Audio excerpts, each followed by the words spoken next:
এটি 1570 বছর আগের কথা, যখন রোমান সাম্রাজ্য বারবেরিয়ান উপজাতি দ্বারা আক্রান্ত হয়েছিল। বারবেরিয়ান ও হানসরা রোমান সাম্রাজ্যের অনেক শহর আক্রমণ করে প্রচুর ধ্বংসযজ্ঞ চালায়। সেখানে বসবাসকারী লোকজন ভয়াবহ পরিস্থিতি থেকে প্রাণ বাঁচাতে পালানোর চেষ্টা করছিল, কিন্তু এক পাশে অ্যাড্রিয়াটিক সাগর আর অন্য পাশে ট্রেনিয়ান সাগর, এরা যেন পথ আটকে দাঁড়িয়ে আছে।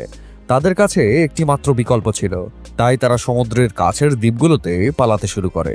যেখানে পৌঁছানোর পর আক্রমণের হাত থেকে রক্ষা পেলেও এই দ্বীপগুলোর মাটি এত নরম ছিল যে একজন মানুষও ঠিকমতো দাঁড়িয়ে থাকতে পারে না। কিন্তু সব প্রতিকূলতার বিরুদ্ধে এই লোকেরা শুধু বসতি স্থাপন করেনি, তারা একের পর এক অসাধারণ প্রকৌশলী কৃতিত্ব দেখে দালান, খাল ও সেতু নির্মাণ করেছে। এটি সেই শহর যাকে আজ বিশ্ব ভেনিস নামে চেনে। না ছিল রাস্তা, না ছিল জমি, আর বিশুদ্ধ পানি তো বহু দূরের কথা, কিন্তু ভেনিসের মানুষের সংকল্প ও কল্পনা তাকে বিশ্বের শক্তিশালী শহরে পরিণত করেছে। তারা কিভাবে এই অসম্ভবকে সম্ভব করলো, বিশ্বের বিষয়ের আজকের এই ভিডিওতে চলুন সেই ইতিহাস সম্পর্কে জানা যাক। যে ছোট ছোট দ্বীপে দাঁড়ানোই সম্ভব ছিল না, সেখানে কিভাবে এত বড় শহর গড়ে উঠল, তাও প্রায় 1000 বছর আগে। রোমান শহর ছেড়ে যাবার পর যারা প্রাথমিকভাবে এই দ্বীপগুলোতে এসেছিল, তাদের থাকারও জায়গা ছিল না। কাদার মতো নরম মাটি, যার ওপর কোনো কিছু রাখলেই ভেতরে ডুবে যেতে থাকে। সে সময় অনেকে ফিরে যাওয়ার পরামর্শ দেন, কিন্তু ফিরে আসা মানেই মৃত্যু। বারবেরিয়ান ও হানসরা ছিল উত্তর ইউরোপের কিছু যাযাবর উপজাতি, যারা রোমান সাম্রাজ্যের দুর্বলতার সুযোগ নিয়ে এই অঞ্চলে আক্রমণ করেছিল। তখন পরিস্থিতি এতটাই গুরুতর ছিল যে এই নরম দ্বীপে বসবাস করা তাদের জন্য বাধ্যতামূলক হয়ে ওঠে। উপকূল থেকে 5 কিলোমিটার দূরে 100টিরও বেশি মার্সি আইল্যান্ড ছিল, কিন্তু সেগুলোর অবস্থাও একই রকম ছিল। এদিকে এক শরণার্থী মাটির নিচে ডুবে যাচ্ছিল। তখন তিনি নিজেকে বাঁচাতে তার নৌকার বৈঠা মাটিতে আটকে দেন এবং কয়েক ফুট নিচে যাওয়ার পর তা সম্পূর্ণ শক্ত হয়ে যায়। এখান থেকেই তিনি একটি ধারণা পেয়েছিলেন, যা পরবর্তীতে ভেনিস শহরের ভিত্তি হয়ে দাঁড়ায়। এখান থেকে কয়েক কিলোমিটার দূরে বর্তমান ক্রোয়েশিয়ার জঙ্গল থেকে গাছের গুঁড়ি আনা হয়েছিল এবং এগুলোকে হাতুড়ি মেরে মার্সি আইল্যান্ডে পুঁতে দেওয়া হয়েছিল। 5 মিটার নিচে নামার পর এই গুঁড়িগুলো জমির শক্ত মাটিতে গিয়ে আটকে ধরত। এগুলো একে অপরের কাছাকাছি পুঁতে দেওয়া হয়েছিল, যাতে একটি স্থিতিশীল প্ল্যাটফর্ম তৈরি করা যায়। পাইলসগুলো ঢোকানোর পর উপরের অংশটি কেটে সমতল করা হয়েছিল এবং তার উপর কাঠের তক্তা বিছিয়ে দেওয়া হয়েছিল, যাতে পুরো লোড পাইলসের মধ্যে সমানভাবে পড়ে। এই ফাউন্ডেশনকে পানির স্তরের উপরে তোলার জন্য বিশেষ চুনাপাথরের ব্লক ব্যবহার করা হয়েছিল। ওপরে পাথরের লোড এবং নিচে 5 মিটার লম্বা কাঠের পাইলস। এই সহজ কম্বিনেশন একটি শক্তিশালী ফাউন্ডেশন তৈরি করার জন্য যথেষ্ট ছিল। কাঠের গুঁড়িগুলো পানির নিচে ফুলে উঠে একে অপরের সাথে টাইট হয়ে গেছে এবং তাদের মধ্যে বাতাস যাওয়ার জন্য কোনো জায়গা অবশিষ্ট ছিল না। এ কারণেই প্রায় 1000 বছর আগে ভেনিসে স্থাপিত পাইলসগুলো এখনও নিখুঁত অবস্থায় শহরের ওজন বহন করছে।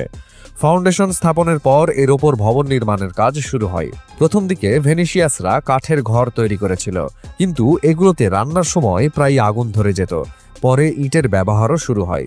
ভবনগুলোকে হালকা রাখার জন্য বাড়িগুলোকে 3 তলার বেশি লম্বা করা হতো না। ইটের মাঝে চুনাপাথরের গুঁড়ো দিয়ে তৈরি এক ধরনের বিশেষ মর্টার ঢেলে দেওয়া হয়েছিল, যাতে দেওয়ালগুলো মজবুতের সাথে সাথে নমনীয় থাকে। মেঝে এবং অভ্যন্তরীণ দেওয়ালগুলো কাঠের তক্তা দিয়ে তৈরি, যা লোহার রড ঢুকিয়ে বাইরে থেকে আটকে রাখা হতো। এই ধারণাটি ভেনিসে বেশ বিখ্যাত হয়ে ওঠে এবং অল্প সময়ের মধ্যেই এই পদ্ধতি ব্যবহার করে দ্বীপগুলো বাড়িঘর দিয়ে পূর্ণ হতে শুরু করে। সাধারণত যে কোনো শহর বাইরের দিকে প্রসারিত হয়, কিন্তু ভেনিস ভেতরের দিকে প্রসারিত হতে থাকে। আগে এক দ্বীপ থেকে অন্য দ্বীপে যেতে শুধু নৌকার উপর নির্ভর করতে হতো, কিন্তু পরবর্তীতে যখন জনসংখ্যা বাড়তে থাকে তখন দ্বীপগুলো কাছাকাছি হতে শুরু করে এবং এখন এর মাঝে কম পানিতে ঘোড়ায় চড়ে এক দ্বীপ থেকে অন্য দ্বীপে যাওয়া যায়। ভেনিস শহরে সবচেয়ে গুরুত্বপূর্ণ প্রয়োজন ছিল এই দ্বীপগুলোকে একত্রে সংযুক্ত করা। প্রথম 500 বছর ধরে এই দ্বীপগুলো একে অপরের সাথে সংযুক্ত ছিল না, কিন্তু যখন জনসংখ্যা উল্লেখযোগ্যভাবে বেড়ে যায় তখন ব্যবসা বাণিজ্যও বাড়তে থাকে। তখন এখানকার ব্যবসায়িক হাব, যাকে রিয়াল্টো বলা হয়, প্রথমে সেখানে একটি সাধারণ কাঠের ব্রিজ নির্মাণের চেষ্টা করা হয়। এই ব্রিজটিকে পন্টুন ব্রিজ বলা হতো, যেখানে ভাসমান একটি রাস্তা তৈরি করা হয়। এই ব্রিজ দিয়ে রিয়াল্টো পৌঁছানো সহজ হয়ে ওঠে। কিন্তু এটি ভাসমান ছিল, তাই ব্রিজটি সারাক্ষণ হেলে দুলে যেত এবং লোকেরা প্রায় এটি থেকে পড়ে যেত। পরবর্তীতে এখানে একটি স্থায়ী কাঠের ব্রিজ নির্মাণ করা হলেও 1310 সালে হট্টগোলের কারণে ব্রিজটিতে আগুন লাগানো হয়। আগুনে পোড়ার পরেও রিয়াল্টো ব্রিজটি পরবর্তী 140 বছর ধরে টিকে ছিল, কিন্তু 1444 সালে অত্যাধিক লোডের কারণে শেষ পর্যন্ত ভেঙে পড়ে। অবশেষে রিয়াল্টোর সাথে সংযোগ স্থাপনের জন্য এখানে ভেনিসের প্রথম পাথরের ব্রিজ নির্মাণের পরিকল্পনা করা হয়। এটি তৈরি করতে একই পদ্ধতি ব্যবহার করা হয়েছিল, যার সাহায্যে এখানে হাজার হাজার বাড়িঘর তৈরি করা হয়েছিল। 12,000-এরও বেশি কাঠের পাইলস খালের দুপারে স্থাপন করা হয় এবং এর উপরে 10,000 টন ওজনের একটি পাথরের খিলান দিয়ে ব্রিজ নির্মাণ করা হয়েছিল। এই ব্রিজটি এতটাই সফল হয়েছিল যে পুরো ভেনিস জুড়ে এই পদ্ধতিতে পাথরের ব্রিজ তৈরি করা শুরু হয়েছিল। আজও এই ব্রিজটি হাজারো মানুষের ভিড় সামলে একইভাবে দাঁড়িয়ে আছে। এসব ব্রিজের সাহায্যে এখন এক দ্বীপ থেকে আরেক দ্বীপে যাওয়া সহজ হয়েছে। ভেনিস সিটিতে কোনো রাস্তা নেই, রয়েছে শুধুমাত্র খাল, এবং এই খালগুলো এক জায়গা থেকে অন্য জায়গায় পৌঁছানোর জন্য ব্যবহার করা হয়। ভেনিস এর ফলে উপকৃত হয়েছিল, কারণ শহরের যে কোনো কোণে পণ্য সামগ্রী পরিবহন করা খুব সহজ ছিল। সে সময় অন্যান্য শহরগুলোতে পথচারী এবং ঘোড়ার গাড়ির জন্য একটি পথ ছিল, যার কারণে এখানে প্রচুর যানজট হতো। কিন্তু ভেনিস ছিল সম্পূর্ণ ভিন্ন। এখানকার পথচারীদের পথ খালে চলাচলকারী নৌকা থেকে সম্পূর্ণ আলাদা, এবং সবচেয়ে বড় সুবিধে হলো খাল থেকে যে কোনো স্থানে নেমে দ্রুত নিজের বাড়িতে পৌঁছানো যায়। অল্প সময়ের মধ্যেই ভেনিস ইউরোপের সবচেয়ে শক্তিশালী এবং ধনী শহর হয়ে ওঠে, এবং এর সবচেয়ে বড় কারণ ছিল এর অবস্থান।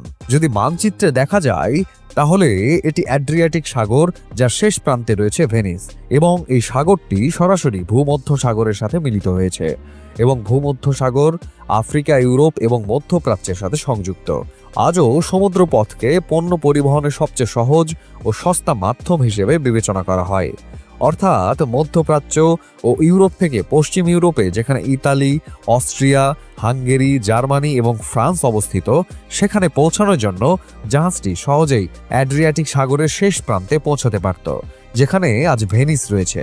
যদিও পূর্ব ইউরোপ স্থলপথে পশ্চিমের সাথে সংযুক্ত, তবে যেহেতু সেই সময়ে পরিবহনের একমাত্র মাধ্যম ছিল জাহাজ, সেজন্য তখন কৃষ্ণ সাগর থেকে ভূমধ্য সাগরে এবং তারপরে অ্যাড্রিয়াটিক সাগরে সমস্ত পণ্য জাহাজে পাঠানো হতো, এবং এখানে প্রচুর পণ্যবাহী জাহাজের আগমন ঘটেছিল।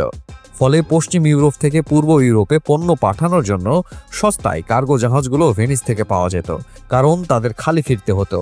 ব্যবসায়িক কার্যকলাপের কারণে ভেনিস অনেক ধনী হয়ে ওঠে। এটা দেখে আশেপাশের দেশ থেকেও মানুষ ভেনিসে বসতি স্থাপন শুরু করে, এবং অল্প সময়ের মধ্যে এখানকার জনসংখ্যা উল্লেখযোগ্য হারে বেড়ে যায়। তখন ভেনিসে খাবার পানির চাহিদা সীমা ছাড়িয়ে যায়। যদিও ভেনিস পানি দ্বারা বেষ্টিত, কিন্তু এটি লবণাক্ত সমুদ্রের পানি, যা পান করা যায় না। প্রাকৃতিক ঝর্ণা বা নদী না থাকায় এখানে মিঠা পানি জমে না। ভেনিসে খাবার পানি মূল ভূখণ্ড থেকে ড্রামে ভরে নৌকায় বোঝাই করে আনা হতো, কিন্তু যখন এখানকার জনসংখ্যা 1,70,000 হয়ে গেল, তখন খাবার পানির অভাব দেখা দিল। সেই সময় ভেনিসিয়াস প্রকৌশলীদের আবারও তাদের মাথা খাটানোর দরকার হলো। ভেনিসের ক্রমবর্ধমান জনসংখ্যা যাতে খাবার পানি পেতে পারে, তার জন্য কিছু করা উচিত, অন্যথায় এখানকার ব্যবসাও ক্ষতিগ্রস্ত হতে পারে। ভেনিসের কিছু দ্বীপগুলোর অংশ বাকি ছিল, যেখানে তখনও নির্মাণ কাজ শুরু হয়নি। সেসব দ্বীপে বৃষ্টির পানি সংগ্রহের জন্য গভীর গর্ত খনন করা হয়, এবং তাদের দেওয়ালগুলো মাটি ও মর্টার দিয়ে ওয়াটারপ্রুফ করা হয়। আপনি যদি ভেবে থাকেন যে এই গভীর গর্তে বৃষ্টির পানি সরাসরি সংগ্রহ করা হবে, কিন্তু তেমনটা নয়। ভেনিসের চিন্তাভাবনা এর চেয়ে উন্নত ছিল। এই গর্তে কূপ তৈরি করে এর চারপাশে বালি এবং পাথর ঢেলে দেওয়া হয়েছিল, এবং তার উপরে টাইলস দিয়ে মসৃণ মেঝে তৈরি করা হয়েছিল। ওপরের মেঝেতে কিছু গর্ত রাখা হয়েছিল, যাতে তার মধ্যে দিয়ে বৃষ্টির পানি ঢুকে যেতে পারে। এই পানি বালি ও পাথরের মধ্যে দিয়ে গিয়ে যখন কূপে জমা হয়, তখন তা পরিশোধিত হয়ে যায়। এটি পানি পরিশোধনের প্রাকৃতিক প্রক্রিয়া। যখন বৃষ্টির পানি পাহাড় থেকে নিচে নেমে আসে, তখন পাথর ও খনিজ পদার্থের মধ্যে দিয়ে যাওয়ার পর তা সম্পূর্ণরূপে পরিষ্কার ও পান করার মতো হয়ে যায়। ভেনিসিয়াসদের এই ফিল্টার সিস্টেম একইভাবে কাজ করে, কিন্তু এত অল্প এলাকায় আর কতটুকুই বা বৃষ্টির পানি জমবে। এজন্য আশেপাশের বাড়ির ছাদে পাইপ বসানো হয়, যা এই ফিল্টারে সরাসরি বৃষ্টির পানি ঢালতে শুরু করে। এই ধরনের পানি সংগ্রহের জন্য মেঝের ক্ষেত্রফলও বৃদ্ধি করা হয়েছিল। অল্প সময়ের মধ্যে ভেনিসে ৬০০টিরও বেশি ছোট বড় ফিল্টার কূপ স্থাপন করা হয়েছিল। ১০ থেকে ১২টি বাড়ি একসঙ্গে এই ফিল্টার কূপ ভালোভাবে ভাগাভাগি করতে শুরু করে। ভেনিসিয়ানরা আবার তাদের শহর বাঁচাতে একটি মাস্টারপিস তৈরি করেন। কিন্তু ভেনিসে তখন একটা বড় সমস্যা ছিল, তা হলো পয়ঃনিষ্কাশন ব্যবস্থা। সাধারণত অন্যান্য শহরগুলোতে ভূগর্ভস্থ পয়ঃনিষ্কাশন লাইন স্থাপন করা হয়, যা শহর থেকে বর্জ্য বহন করে দূরে নিয়ে যায়। কিন্তু ভেনিসে গ্রাউন্ড না থাকলে পয়ঃনিষ্কাশন লাইন কোথায় বসানো হবে? তখন পর্যন্ত ভেনিসে মানুষ তাদের বর্জ্য খালে ফেলত, কিন্তু সরাসরি যাদের বাড়ির সামনে খাল নেই তারা তাদের বর্জ্য রাস্তায় ফেলে দিত। এ কারণে এসব রাস্তা প্রায় দুর্গন্ধে ভরা থাকত। ১৬শ শতাব্দীতে ভেনিসিয়ানরা বাড়ি থেকে বর্জ্য অপসারণের জন্য ড্রেন তৈরি করেছিল, যার সাহায্যে বর্জ্য সরাসরি খালে পড়ত। এসব ড্রেনগুলো খালের স্বাভাবিক স্তরের উপরে স্থাপন করা হয়েছিল, যার কারণে ড্রেনের তরল বর্জ্য সাথে সাথে খালে পড়লেও কঠিন বর্জ্য সেখানেই পড়ে থাকে। তারপরে জোয়ারের সময় খালের স্তর বাড়লে পানি ড্রেনের ভেতরে থাকা কঠিন বর্জ্যকে টেনে খালে নিয়ে যেত। সমুদ্রে দিনে ২ বার জোয়ার হয় এবং ড্রেনগুলো দিনে ২ বার পরিষ্কার হয়ে যায়। জোয়ার ও ভাটার কারণে সমুদ্রের পানি দিনে ২ বার ভেনিসের খালে প্রবেশ করে এবং দূষিত পানির জায়গা নিয়ে নিত। এভাবে শুধু বাড়ির ড্রেনগুলোই নয়, বরং ভেনিসের খালগুলো পরিষ্কার থাকে এবং লবণাক্ত পানি যা জীবাণুনাশক হিসেবেও কাজ করে। আজও এই পয়ঃনিষ্কাশন ব্যবস্থা ভেনিসে কাজ করছে। আশ্চর্যের বিষয়, ১০০০ বছর আগে ভেনিস নির্মাণে যে প্রকৌশল ব্যবহার করে তৈরি করা হয়েছিল তা এখনও কাজ করছে। বিল্ডিং ফাউন্ডেশন, ক্যানাল ব্রিজ এবং পয়ঃনিষ্কাশন ব্যবস্থা। আসলে ভেনিস ধীরে ধীরে মাটিতে তলিয়ে যাচ্ছে। এটি একটি প্রাকৃতিক প্রক্রিয়া, যার কারণে প্রতি বছর শহরটি ১ থেকে ২ মিলিমিটার পানিতে ডুবে যাচ্ছে। এটি বিশ্বের একমাত্র শহর যেখানে গাড়ি বা মোটর বাইক নেই। এখানে প্রতি বছর বন্যা হয়, শীতকালে পানির স্তর উল্লেখযোগ্যভাবে বৃদ্ধি পায় এবং হাঁটার পথগুলো প্রায় পানির নিচে চলে যায়। প্রতি বছর ভেনিসে ৬০ লক্ষ মানুষ পরিদর্শন করে, তবে বর্তমানে এখানে স্থানীয় জনসংখ্যা ৫০,০০০-এরও কম। এই ছিল বিশ্বের বিষয়ের আজকের এই ভিডিওতে। আশা করছি ভিডিওটি আপনাদের সকলের কাছে অনেক ভালো লেগেছে। ভিডিওটি কেমন লেগেছে তা জানিয়ে কমেন্ট করুন। ভিডিওটি ভালো লাগলে লাইক এবং শেয়ার করুন। এরকম আরও ভিডিও পেতে আমাদের চ্যানেলটি সাবস্ক্রাইব করুন। ধন্যবাদ।